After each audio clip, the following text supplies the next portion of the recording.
大家好，歡迎嚟到2分鐘看懂。今日同大家講一個好熱嘅話題，就係 Agentic AI，即係自主式人工智能。究竟佢同我哋平時用嘅 AI 有咩分別呢？首先講下傳統 AI， 我哋平時用嘅 ChatGPT 呢類工具，基本上係你問一句，佢答一句，佢冇辦法自己去計劃，亦都冇記憶，做完一樣嘢就算。你可以當佢係一部好叻嘅計算機。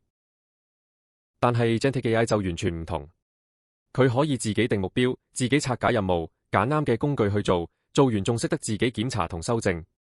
簡單啲講，佢好似一個識得獨立做嘢嘅同事，唔使你逐步教。舉個例子，如果你叫傳統 AI 幫你 plan 旅行，佢最多俾個推薦 list 你，但 Agentic AI 就可以自動幫你揾機票，比較酒店價錢，排行程，甚至幫你 book 埋餐廳，一條龍搞掂。Agentic AI 有4大核心能力。第一，目標導向，你講個目標佢自己搞掂。第二，識得用唔同工具，好似搜尋引擎、API， 甚至寫程式。第三，有記憶能力，記得之前做過咩。第四，可以多個 agent 一齊合作，分工做嘢。而家好多大公司已經用緊。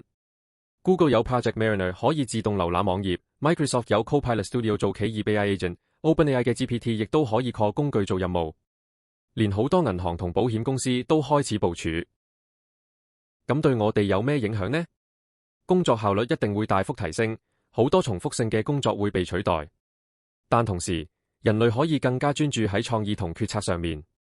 2026年可以話係 Agentic AI 嘅爆發年。總結嚟講，Agentic AI 就係識得自己做嘢嘅 AI， 唔止識答問題，仲識得行動。未來每個人都可能有自己嘅 AI agent 幫手。